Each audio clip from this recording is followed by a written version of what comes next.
नगरीतल्या नागरिकांना माझे त्रिवार वंदन असो.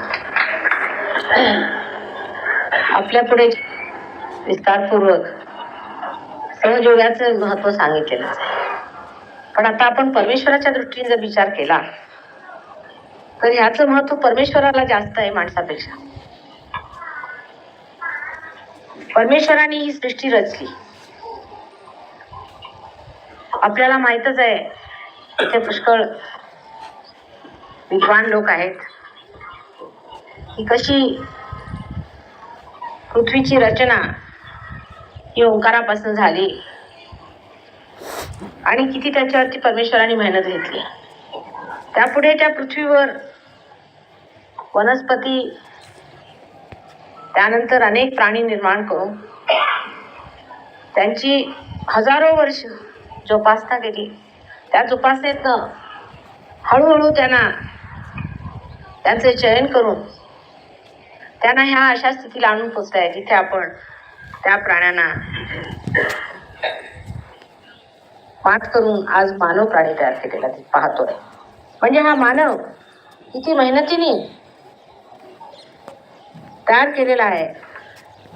हजारो वर्ष याच्यावर मेहनत करून आणि चयन सुद्धा फारच मेहनतीने करून त्याला आपण गजेंद्र मोक्षाचा जो प्रसंग आपल्याला माहिती आहे, गजेंद्र मोक्ष, तिथे सुद्धा जे मॅनमथ सारखे मोठे मोठे प्राणी होते त्यातले काहीतरी वाचवलेच पाहिजेत. पैकी हत्ती हा प्राणी हे देवीचं वाहन आहे, आपल्याला माहिती आहे, लक्ष्मीचं वाहन आहे. तसंच गणेशाचं स्वरूपही आहे त्याच्यात. तेव्हा ते वाचवण्यासाठी त्यांनी गजेंद्र मोक्षामध्ये जे अवतरण घेतलं आणि जी विष्णूने त्याची रक्षा केली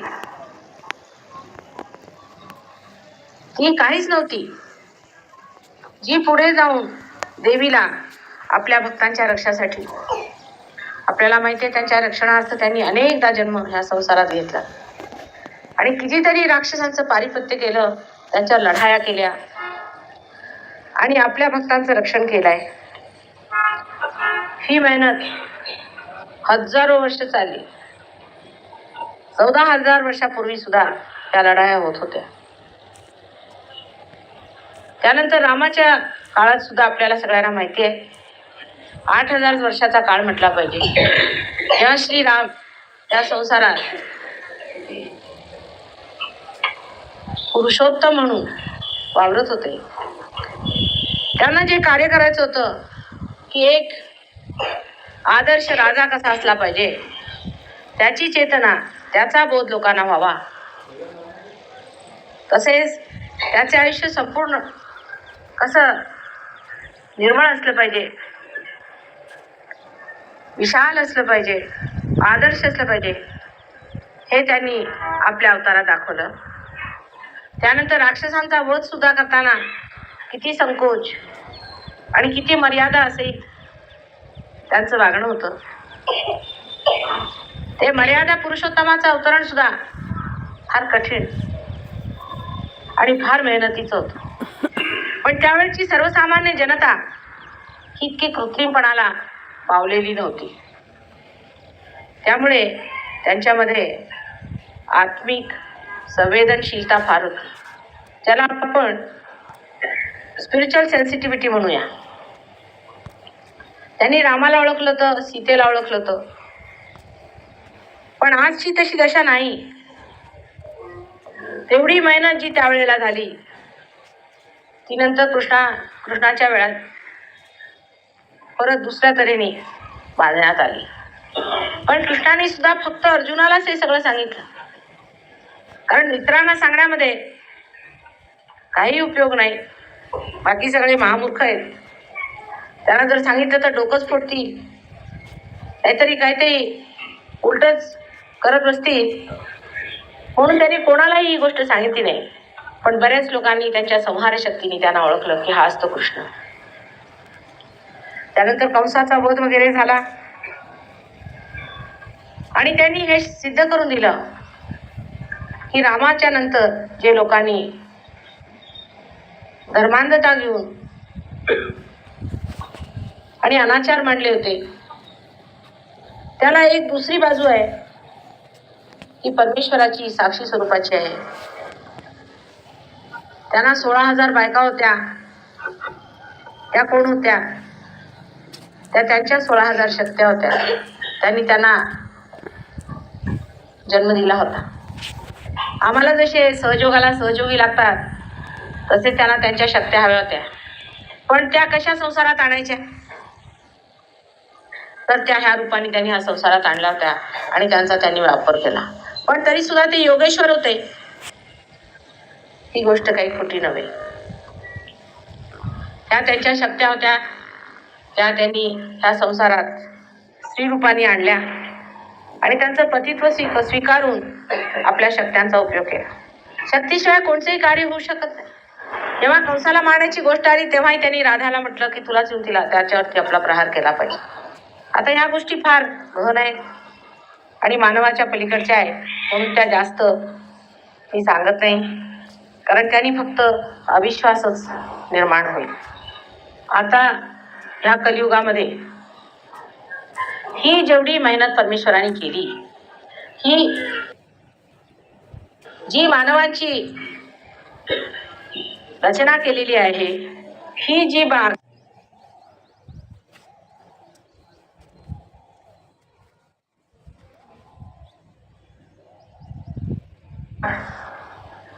सृष्टीची रचली आहे, तिला काहीतरी अर्थ लागला पाहिजे. जर आम्ही एखादं घर बांधलं आणि त्याच्यावर कळस नसला तर त्या घराला काही अर्थ आहे? त्याच्यात कोण राहणार? त्याचा उपयोग काय?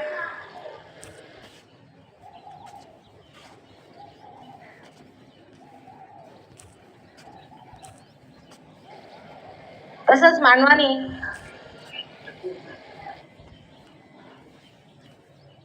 जोपर्यंत स्वतःचा अर्थ लावला नाही तोपर्यंत त्याच्यावर एवढी मेहनत केलेली सर्व वाया जाणार.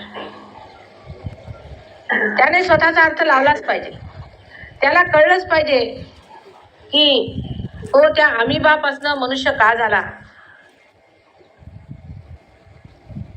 आणि परत त्याला हे समजलं पाहिजे की जो परमेश्वर ज्याने त्याला बनवलेला आहे, ज्याने सर्व सृष्टी रचलेली आहे, तो कोण आहे, कसा आहे, काय आहे, त्याची शक्ती काय आहे. इतकंच नव्हे पण ती शक्ती त्याच्यातून वाहली पाहिजे आणि त्यांनी जाणलं पाहिजे की ही परमेश्वराची शक्ती माझ्यातून तशीच वाहत आहे जशी मुरलीमधून कृष्णाचे संगीताचे स्वर वाहत होते. हे व्हायलाच पाहिजे. हे जर झालं नाही तर परमेश्वराला तरी अर्थ कसा लागणार.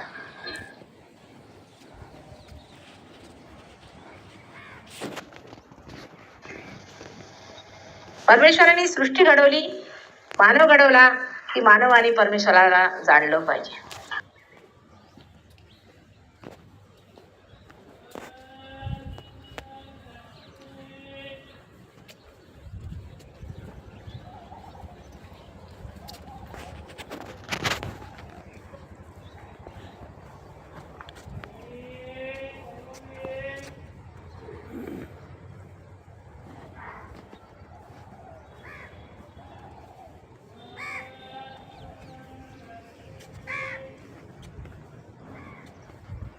अगदी साधी गोष्ट आहे.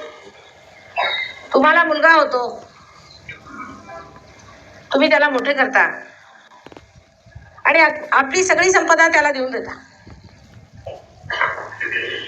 तसंच परमेश्वरच आहे. त्यांनी तुम्हाला निर्माण केलं, त्या स्थितीला आणून पोहोचवलं. आता त्याची अशी इच्छा आहे की त्याची शक्ती तुम्हाला मिळावी.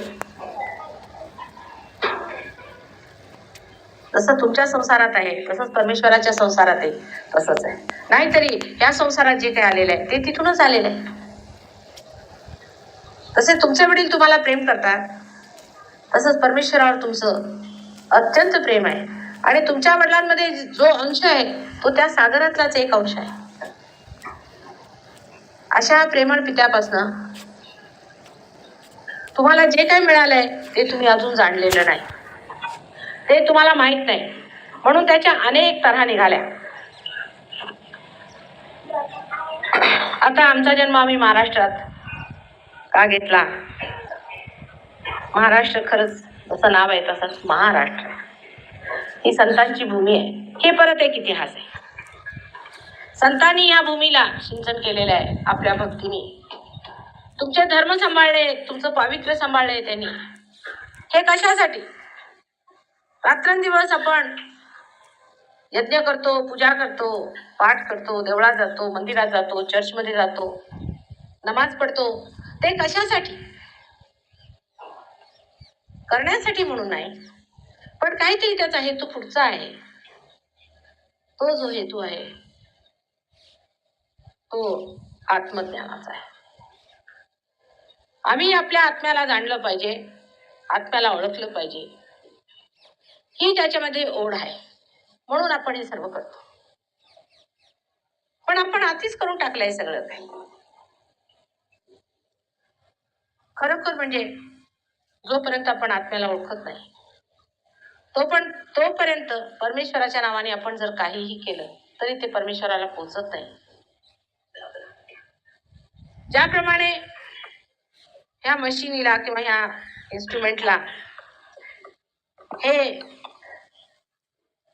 कॉईल लागलेला आहे आणि ते जोपर्यंत मेन्सला लागत नाही तोपर्यंत तुमच्यापर्यंत माझा आवाज जाऊ शकत नाही. तसं जोपर्यंत तुमचा संबंध परमेश्वराशी लागत नाही तुमच्या आत्म्याच्या द्वारे, तोपर्यंत परमेश्वर काय आहे, त्याच्या मूर्तीला काय अर्थ आहे, त्याच्या पूजनाला काय अर्थ आहे किंवा तुम्हालाच काय अर्थ आहे, काहीही कळू शकणार नाही. ही एक साधी गोष्ट आहे. ती जर आपण लक्षात घेतली तर आपल्याला हे कळून येईल की सर्व धर्मांमध्ये इतकी धर्मांधता का आली. म्हणजे आपला टेलिफोन असला आणि त्या टेलिफोनचा जर आपण संबंध मेनशी लावला नाही तर त्यावर आपण कितीही टेलिफोन केले तरी सुद्धा आपल्याला काहीही उत्तर मिळणार नाही, उलट टेलिफोन खराब जाईल. आत्म्याची ओळख पहिल्यांदा झालीच पाहिजे, हे अत्यावश्यक आहे. पण धर्म सांभाळावा लागतो. जर तुमच्यात मानव धर्मच नसला, जर तुम्ही समजा पशुधर्मातले असला तर कोणत्याही पशुला ही स्थिती येऊ शकत नाही. म्हणजे समजा ह्या इन्स्ट्रुमेंट मधून फक्त हा भाग तयार झालेला असला तर याला मेन्सला लावता येईल का? जोपर्यंत मानव तयार होत नाही तोपर्यंत कुंडलिनी वर येऊ शकत नाही. तेव्हा फक्त मानवालाच हा अधिकार आहे की आपल्या आत्म्याला जाणायचं. जेव्हा हा अधिकार, आत्म्याला जाण्याचा अधिकार मानवालाच मिळालेला आहे तेव्हा त्या मानवाचा जो धर्म आहे तो सुद्धा समजून घेतलाच पाहिजे. आणि आजपर्यंत जे साधू संत झाले त्या सर्वांनीच फक्त आपला धर्म सांभाळलेला आहे, दुसरं काहीही केलेलं नाही. त्यांनी आपला धर्म सांभाळला की तुम्ही धर्मामध्ये संतुलन ठेवा, धर्मात बरोबर वागा. आपल्या देशामध्ये इतके साधू संत झाले, नानक झाले, कबीर झाले, आता आपल्या इथे तर फारच मोठे मोठे संत होऊन गेलेले आहेत. ज्ञानेश्वर झाले, तुकाराम बुवा झाले, सगळे संसारातच राहिलेले लोक आहेत. कुठे जंगलात पळून त्यांनी काही केलेलं नाही, संसारातच कार्य केलेलं आहे. सर्व लोकांमध्ये, सर्वसामान्य लोकांमध्येच त्यांनी कार्य केलेलं आहे. कोणीही जंगलात बसून किंवा पहाडावर बसून काही कार्य केलेलं आपल्याला माहित नाही.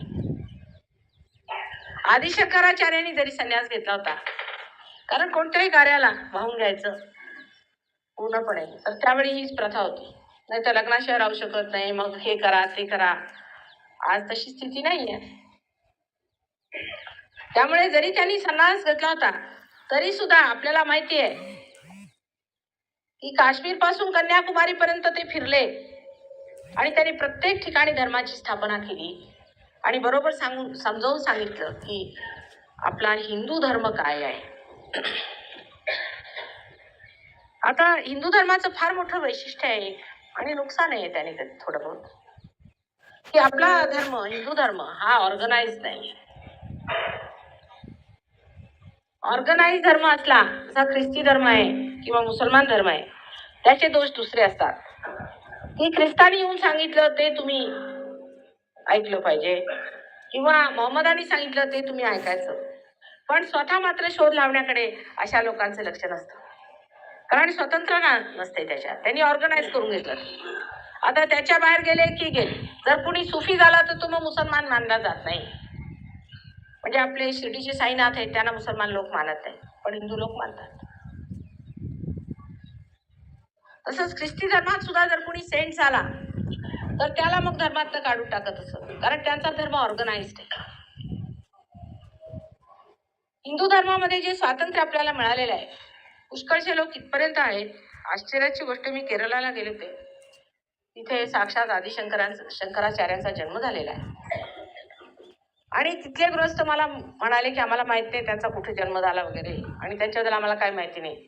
तर तुमचा धर्म काय? म्हणे हिंदू धर्म. म्हटलं चांगलं. म्हणजे काहीही त्या धर्माबद्दल माहित नसलं तरी सुद्धा लोक आपल्याला हिंदू म्हणू शकतात. हे स्वातंत्र्य आपल्याला हिंदू धर्मात आहे. इतकंच नाही, नुसतं राजकारणातच कोणी म्हटलं की आम्ही हिंदू धर्मी आहोत तरी चालेल. त्यांना धर्माबद्दल एवढीही कल्पना नसली तरी आपण हिंदू धर्मी होतो. त्याचा एक फायदा आहे आणि एक नुकसान आहे. एक त्यामुळे फार मोठा फायदा असा झाला की ज्या लोकांना परमेश्वराची ओळख करून घ्यायची होती, आत्म्याला शोधून काढायचं होतं, त्यांना पूर्णपणे स्वातंत्र्य होतं. आणि त्यामुळे कधीही कोणताही संत संसारात आला, मग तो मुसलमान असो, हिंदू असो, ख्रिश्चन असो, कोणी असो, तो जर संत असला तर नेहमी हिंदू धर्मातल्या लोकांनी त्याला उचलून धरलेला आहे, कारण त्यांनी संतपणा ओळखलेला आहे. त्यांच्या स्वातंत्र्यामुळे त्यांना हे लाभलं.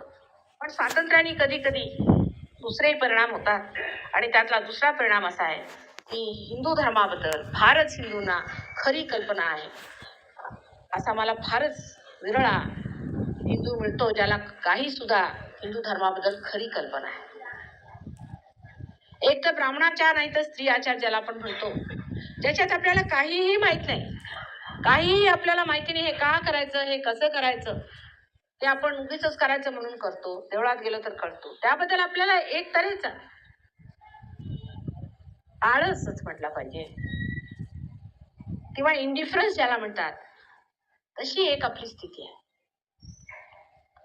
पण ह्याच हिंदू धर्मामध्येच अनेक संत झाले आणि सगळ्यांनी एकच सत्य सांगितलं, कारण संत झाल्यावरती एकच दिसतं ती केवढी मोठी गोष्ट या स्वातंत्र्यामुळे मिळाली आहे. म्हणून त्या स्वातंत्र्याचं नेहमी वर्णनच केलं पाहिजे. पण तरी सुद्धा जी दुसरी पिढी, ज्यांनी धर्माबद्दल कधी विचार नाही केलेला, किंवा ज्यांनी धर्मांधता पाहिली आणि धर्माच्या नावावर चाललेले अनाचार पाहिले, त्या लोकांनी मात्र अविश्वासाचे असं पांघरून आपल्यावरती घेतलेलं आहे की त्यांना समजून सांगणं फार कठीण जातं. इंग्लंडच्या लोकांना समजावणं सोपं आहे, पण हिंदुस्थानातले असे साहेबी लोक फार कठीण. मी तर त्यांना सगळ्यात शेवटी ठेवलेलं आहे की हे साहेब लोक नंतर येतील तेव्हा बघूया, सध्या तरी ह्याच्यावरती काय आपला हात चालणार नाही. तर ही स्थिती सुद्धा, ही वेळ सुद्धा आज सहयोगाने बरोबर गाठलेली, म्हणजे ऐतिहासिक वेळ आलेली आहे.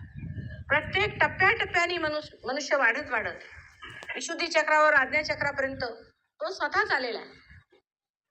त्याला ज्ञान आलेलं आहे तिथपर्यंत, फक्त त्याला सहस्त्राराचं ज्ञान नाही. पण ज्ञान आणि बोध त्याच्यामध्ये फार मोठा अंतर आहे. तुम्ही पुष्कळ पुस्तकं वाचली असतील, गीता वाचली असेल, ज्ञानेश्वरी वाचली असेल, नुसती वाचली आहे, वाचून बोध होत नाही. ज्यांनी काही वाचलं नसेल त्याला सुद्धा बोध होऊ शकतो, आणि ज्यांनी सगळं काही वाचलंय त्याला सुद्धा काहीही बोध होऊ शकत नाही. बोध ही आतील बांधलेली गोष्ट आहे, बांधलेली स्थिती आहे. आतमध्ये ती अवस्था आहे बोध होणे, आणि वाचन हे बाह्यातलं आहे. दोन माणसं ज्ञानेश्वरीची बसवली तर आपापसात वाचतील, पण बोध झालेले जर दोघं बसवले तर आनंदात आपापसात प्रमोदात बसतील, किंवा काय व्हायब्रेशन सुरू राहिले, काय थंड वाटून राहिलंय आणि कसं काय होऊन राहिलंय, एकच गोष्ट सगळे म्हणतील. कारण बोध हा सत्याचा होतो, आणि ज्ञान हे सत्याचंही असू शकतं आणि असत्याचंही असू शकतं. त्याला जाणण्यासाठी ऍब्सोल्यूट काही नाही. त्यामुळे बोध हा झालाच पाहिजे माणसाला, आणि हा बोध आत्म्याशी संबंध जोडल्यावरच होतो. म्हणून आत्म्याशी हा संबंध झालाच पाहिजे. आता सुशिक्षित लोकांचा मला जास्त त्रास होतो. कारण कुठलं तरी एक ते आमके होते त्यांच्या पुस्तकात माताजी असं लिहिलं होतं म्हणून चटकन निघेल. आता मी सगळी लायब्ररी वाचत फिरली पाहिजे. पण मी मुख्य जे सांगते ते हे की तुम्हाला बोध घ्यायचा आहे ना, आता सगळी पुस्तकं तुम्ही जरा बाहेर ठेवा. ते सगळं तुमच्या डोक्यात आहे. हृदयात काही सुद्धा नाही. तुम्ही हृदयातून विचार करू शकता का? सहजयोग हा हृदयातून विचारत येतो. तेव्हा जेवढं काय आपण वाचन वगैरे केलेलं असेल ते बाहेर ठेवून यावे. त्याचा अर्थ असाही नाही की आपल्या बुद्धीला तुम्ही तिलांजली दिली. बुद्धीने माणसाने हे जाणलं पाहिजे की ह्या बुद्धीने परमेश्वर आपण जाणू शकत नाही, ही अजून तोडकी पडते. बुद्धी जोपर्यंत प्रबुद्ध होत नाही, तिला प्रबुद्धता आली पाहिजे. जोपर्यंत ती प्रबुद्ध होत नाही तोपर्यंत त्या बुद्धीने तुम्ही परमेश्वराला जाणू शकत नाही. कारण ही बुद्धी सीमित आहे आणि असीमला जाण्याचं असलं तर ह्याची सीमा तोडावी लागेल. हे अंतर जर आपल्या लक्षात आलं तर सहयोगाचं महात्म्य तुमच्याही पेक्षा परमेश्वराला अधिक आहे आणि त्यासाठी वाटेल ते करायला त्याची तयारी असायलाच पाहिजे.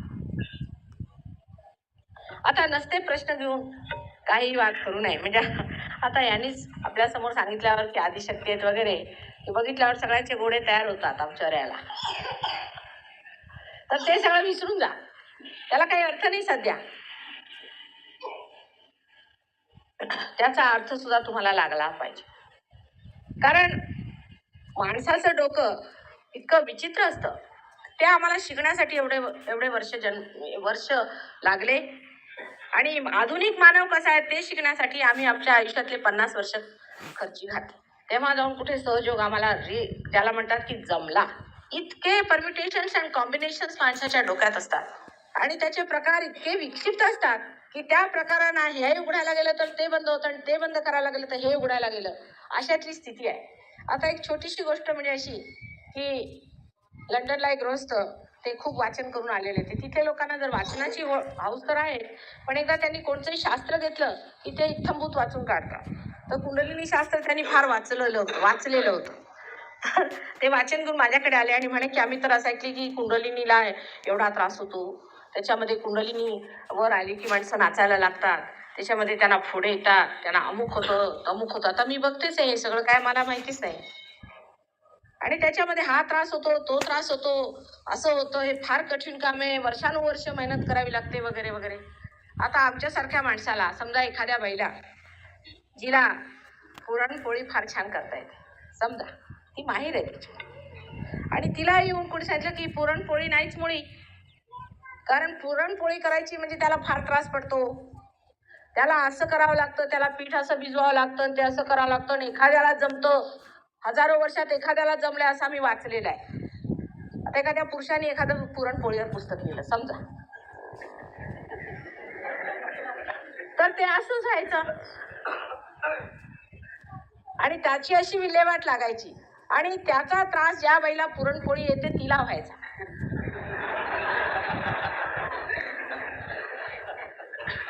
तर सरळ म्हणायचं अहो खाऊन तरी बघा, पुढे बोलूया, पण नाही, आधीच वाद की हे फार कठीण आहे, असं होतं तसं होतं, ह्याच्यात हे झालंच पाहिजे आणि त्याच्यातनं बेडकासारखं उडालंच पाहिजे, अमके तमके तिकडे म्हणाले तिकडे फलाने म्हणाले.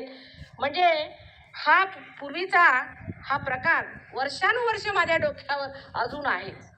तेव्हा लंडनलाच एका गृहस्थाने आमच्या शिष्याने फार त्यांना उत्तर दिलं मोठं, आणि त्या उत्तरामध्ये मला वाटतं जे आपल्याला आता चव्हाणांनी सांगितलंय त्याचं उत्तर आहे की त्यांनी असं सांगितलं की कितीही कठीण असलं काही तरी जर ते होतं आणि ते घटित होतं, आणि आमच्या डोळ्यांनी आम्ही पाहिलेलं आहे की माताजींच्या पायावर आल्याबरोबर कुंडलिनीचं स्पंदन आम्ही हजारो लोकांचं पाहिलेलं आहे. तेव्हा आम्ही तुमचं काय मानायला तयार नाही, तुम्ही पुस्तकं वाचलीत, पण आम्ही आमच्या डोळ्यांनी पाहिलेलं आहे की स्पंदन होतात, कुंडलिनी उठते वर जाते. मग त्याचा निष्कर्ष काय काढायचा की माताजी कोणीतरी विशेष आहेत, हे तुम्ही डोक्यात धरलं आणि ते तुम्ही डोक्यात धरा म्हणजे तुम्हाला कळेल. कारण माताजी फार मायावी आहेत आणि त्या काहीतरी माया खेळतात. आणि त्यामुळे तुमच्या लक्षात येऊन नाही राहिलाय तरी तुम्ही पार होऊन माताजींना जाणून घ्या आणि त्याचा वाद घालू नका. तेव्हा ते मुकाट्याने पुरणपोळी खायला बसले. हा असला माणसाचा प्रकार असतो डोक्याचा. परमेश्वराने काही असा विचार केला नव्हता की माणूस एवढा विक्षिप्त होईल. त्यामुळे एका आईवर हे सगळं कार्य घातलं, कारण आईलाच एवढं पेशन्स असतं. आईशिवाय हे कृष्णाला जमलं नसतं, त्यांनी आपलं सुदर्शन चक्र चालवलं. त्याला हे जमणार नव्हतं. चुपचाप त्याने आपली चक्र चालवली असती किंवा रामाने आपले बाण लावले असते.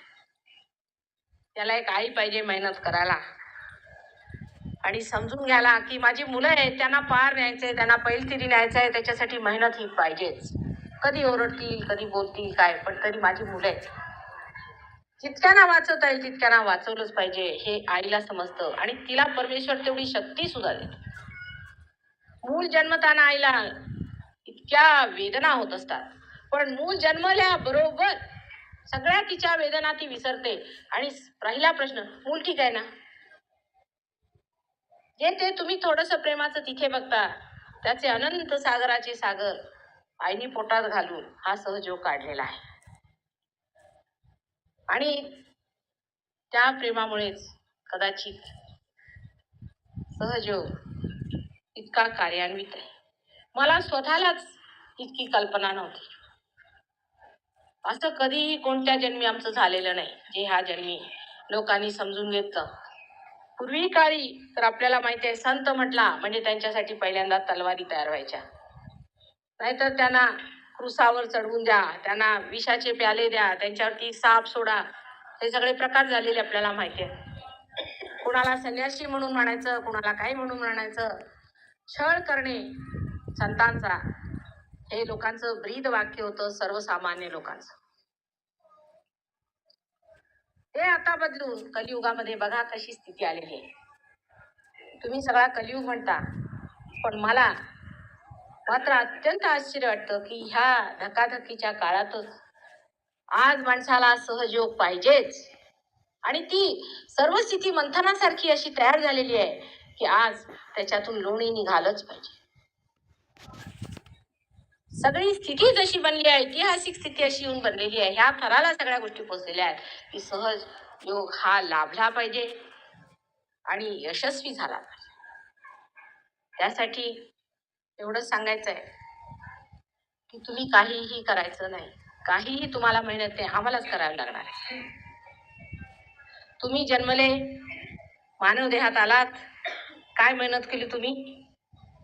अमिवाची आज माणसं होऊन बसलात, काय मेहनत केली आपण? परमेश्वर तू मेहनतीला आपल्याला घालत नाही, आपण आरामात असावे. पण पार झाल्यावर मात्र जेव्हा तुमची मोटर सुरू झाली तेव्हा मग तुम्ही ती वापरू शकता. पार झाल्यावर मात्र थोडीशी मेहनत करावी लागते, कारण जरी सहयोगामध्ये अत्यंत सहज सुलभ आणि अनेक हजारो लोकांना ह्याचा लाभ होऊ शकतो, तरी सुद्धा ही अत्यंत सूक्ष्म कृती आहे. म्हणजे तुमच्यातला अंकुर फुटून त्याला वृक्ष लागावा, त्याचं फळ व्हावं आणि तुम्हाला आत्मबोध व्हावा, ही फारच सूक्ष्म कृती आपल्यात घडते. आणि ती सूक्ष्मता इतकी सूक्ष्म असते की जर जराही तुमच्या जडतेचं अंग असलं तर पटकन ती जडता त्याला धरून घेते. तेव्हा पार झाल्यावरच त्याला स्थिरावणं जरा कठीण जातं आणि ती मेहनत थोडीशी करावी लागते. ते स्थिराल्यावर मग मनुष्याला लक्षात येतं की आपण कुठे होतो आणि कुठे पोहोचलो. आमचे आता इथे लंडनचे पुष्कळ सहयोगी आले, तसे तिथे आम्ही ह्या पद्धतीचे 300 तरी चांगले सहयोगी आहेत. त्याशिवाय हजारो लोकांना आम्ही पार केलेलं आहे. पण त्यांच्यात हेच अंतर आहे की ह्यांनी आपल्याला पूर्णपणे स्थिरावून घेतलं. आणि काही लोक 6 महिन्यापूर्वी आमच्याकडे आलेले आहेत ह्यांच्यातले, आणि ते म्हणतात की 6 महिन्यात आम्ही किती विद्वान झालो, आमचं इतकं शिक्षण आहे, फार शिकलेले सुशिक्षित तज्ञ वगैरे असे आहे, डॉक्टर्स आहेत, इंजिनियर्स आहेत, पण ते म्हणतात आम्ही जे ह्या 6 महिन्यात शिकलो माताजी, जे आम्ही जाणला, ज्याचा आम्हाला बोध झालाय किती प्रचंड आहे, पण त्या बोधाचं एकच सूक्ष्म तत्व आहे, फारच सूक्ष्म तत्व आहे, आणि ते आपण समजून घेतलं तर लक्षात येईल की की परमेश्वराने तुम्हाला आपल्या साम्राज्यात बोलवले, आपलं साम्राज्य तुम्हाला द्यायचंय त्याला. त्याची तयारी त्यांनी तुमच्यात केलेली आहे. तुमच्यात सगळं बांधून टाकलेलं आहे. ते सगळं बिल्ट इन आहेत आपल्यामध्ये. फक्त एक त्याचा धागा, त्याचा अंकुर परमेश्वराशी मिळाला पाहिजे. तो मिळाल्याबरोबर तुमच्यातून ती शक्ती साक्षात वाहू लागते आणि त्या शक्तीचं अवलोकन तुम्ही करू शकता, त्याचं कार्य तुम्ही बघू शकता आणि किती ती प्रचंड शक्ती आहे तिला तुम्ही जाणू शकता. पण तरी सुद्धा तुम्हाला सांगायला कोणीतरी पाहिजे ना सगळं काही. हातातनं थंड वारे वाहतात. पुष्कळांनी मला विचारलं की महर्षी रमण ते पार होते, रिअलाइज होते, मग त्यांना कॅन्सर कसा झाला आणि माताजी सहजयोगाने कॅन्सर ठीक होतो, मग हे कसं काय? मग सांगावं हे लागलं. त्यांची आई नव्हती त्यांना रिअलायझेशन देताना, त्यांना अपरोक्षपणे पार करण्यात आलेलं होतं. जर त्यांची आई असती तर तिने सांगितलं असतं सिम्पथॅटिक नर्वस सिस्टम काय असते, पॅरासिम्पथॅटिक नर्वस सिस्टम काय असते आणि त्याचा संबंध कुंडलिनीशी काय. हे सगळं तुम्हाला सांगायला कुणीतरी पाहिजे ना. बोटांमधनं आता परवा आम्हाला एका मी गुरुंना भेटायला गेलो, ते नेहमी पाण्यात असतात. तर मी म्हटलं तुम्ही पाण्यात का बसा? म्हणे मला सगळ्यांचं जळतं माताची, काय करू, सगळ्यांच्यापासून आग येते मला हाताला, तर मी पाण्यातच बसलेलो. आणि त्याच्यामुळे इतकं झालंय की त्यांचे पाय अगदी लहान झालेत आणि माथड्याने वगैरे पाय खाल्ल्यामुळे फार दुखापत झाली. मी त्यांना मग जरा बरं वगैरे केलं. त्यांनी मला ओळखलेलं आहे, माझ्या जन्मापासून त्यांना माहिती आहे मी आलेली आहे संसारात. तर मी म्हटलं तुम्हाला माहिती आहे का स्वतःला कसं बचावून घ्यायचं? ते म्हणे म्हणूनच मी जंगलात राहतो, मला ही माणसं नको, मला कोणाला भेटायचंच नाही. तर सहजयोगी त्यांना संसारातून जायची गरज नाही, कारण ते सुद्धा मला त्यांना सांगायचंय आणि ते समजतात. आणि एकदा जर तुम्ही शिकला की तुम्हाला बंधनं कशी घालायची, कसा स्वतःचा बचाव करायचा, तर या संसारात राहूनच व्यवस्थित इथेच ज्या स्थितीत तुम्ही आहात तिथे तुम्ही वावरता. तुमची आई वडील भाऊ बहीण पत्नी मुले सगळं धरून तिथेच हा योग घटित होतो. काही सोडावं लागत नाही, कुठे पळावं लागत नाही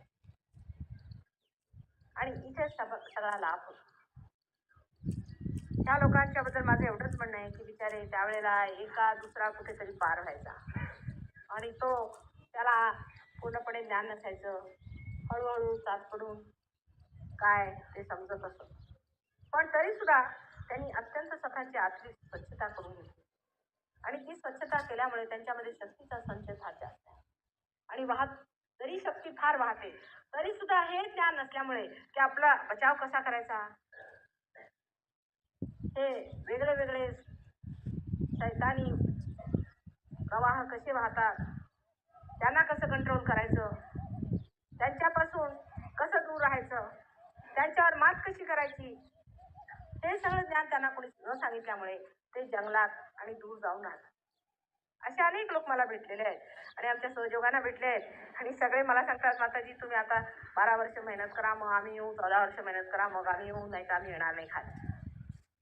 असो, पण तरी सुद्धा एवढी मात्र गोष्ट खरी आहे की सहयोग एकदा स्थिरावला म्हणजे शक्ती खरंच प्रचंड आहे. ही प्रचंड शक्ती माणसामध्ये येऊन जाते. ती कधी कधी आश्चर्य वाटतं की आमच्या आता ते व्हायचंय तरी काय. सहजच तुम्ही कुंडलिनीवर करू शकता, सहजच लोकांना पार करू शकता. दुसरी ही वेळ अशी आलेली आहे की आम्ही बघतोय की जवळजवळ 10 वर्षापासून निदान त्या मागल्या 5 वर्षात अनेक मोठमोठाले लोक जन्म घेतले.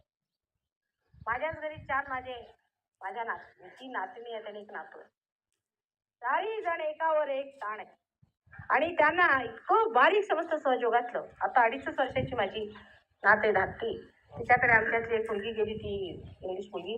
तिने जाऊन तिला विचारलं की अनुपमा मला काय आहे, तर तिने लगेच सांगितलं. तिने थोडंसं इंग्लिश शिकलेली आता, ती लेफ्ट नाभी आणि लेफ्ट विशुद्धी तुझी धरलेली आहे. तेवढी आश्चर्यचकित झाली की 2.5 वर्षाच्या मुलीने कसं सांगितलं आणि लगेच तिच्यावर चढून ती काढायला सुरुवात केली. हे बोध झालेले लोक, हे प्रबुद्ध लोक आहेत, ते जन्मापासूनच हे सगळं कुंडलिनी शास्त्र जाणतात आणि असे ह्या जगामध्ये जन्माला येत आहेत. आणि अजूनही पुष्कळ असे जीव संसारात येणार आहेत. आपल्या देशामध्ये तर विशेष रूपे, आता दुसऱ्या देशामध्ये मुलं काही जन्माला विशेष येणार नाही. त्याला कारण असं आहे इतकी नरकगती आहे सगळी.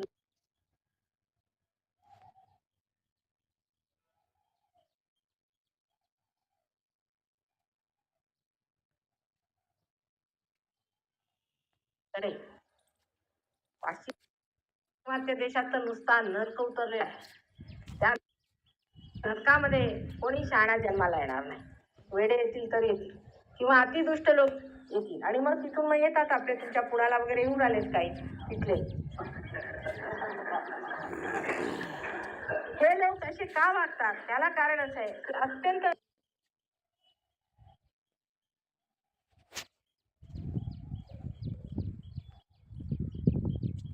निम्न स्थितीतले हे लोक आहेत.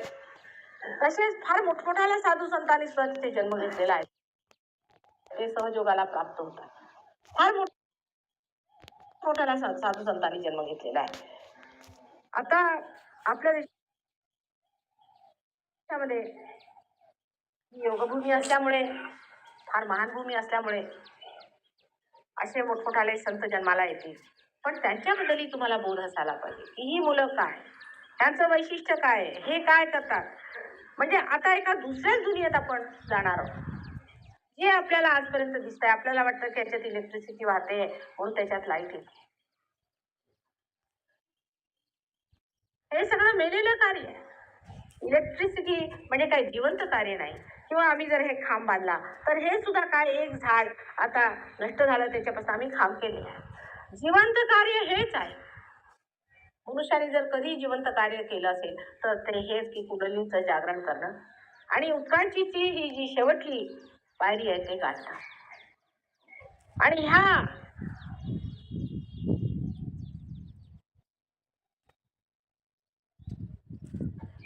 व्हायब्रेशन्समुळे इतके जिवंत कार्य होत आहेत की एखाद्या माणसाला समजा एखादा रोग झालेला असतो.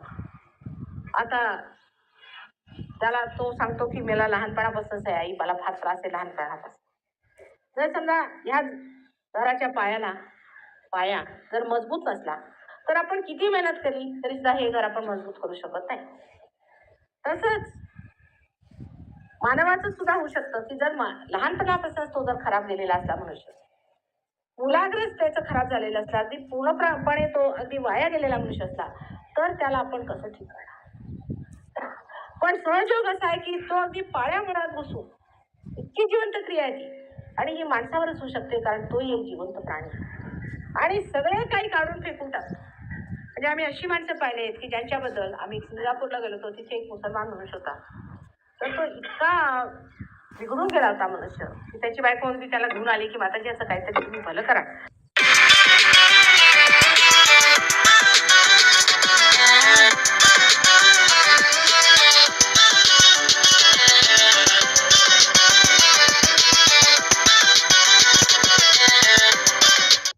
म्हणजे दारू पिणे वगैरे तर त्याला काहीच नव्हतं, बाकी सगळे प्रकार तो करत असे आणि सर्वनाश त्याच्या फॅमिलीचा झालेला होता.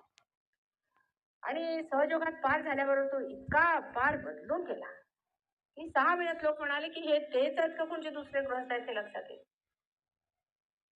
कारण जेव्हा तुम्हाला आपल्या आत्म्याची ओळख होती, जेव्हा आत्म्यातून स्पंदन येऊ लागतं तेव्हा ते सगळीकडे पसरतं. आणि आजपर्यंत जेवढी बिघडलेली आपल्यातली यंत्र आहेत, मग ती मनाची असो, बुद्धीची असो किंवा शरीराची असो, सगळी व्यवस्थित चालू होतात. आणि हळूहळू असा मनुष्य अगदी पार बदलून जातो.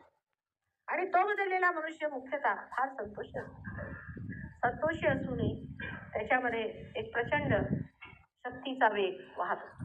आणि तो शक्तीचा वेग हा प्रेमाच्या शक्ती. कुंडलिनी शक्ती ही प्रेमाची शक्ती आहे. आणि ती कशी तुम्हाला दुःख देऊ शकते? जी तुमची आई आहे, तिला परमेश्वराने विशेषतः तुमच्यासाठी प्रत्येक व्यक्तीला वेगळी वेगळी अशी जी शक्ती दिलेली आहे ती केवळ तुमच्यासाठी म्हणून तुमच्यात ठेवलेली आहे, त्याच्यामुळे तुमची उत्क्रांती होणार आहे. अशी शक्ती कधी तुम्हाला दुःख देऊ शकेल का? तुमच्या आईने तुम्हाला कधी असं दुःख दिलेलं आहे का?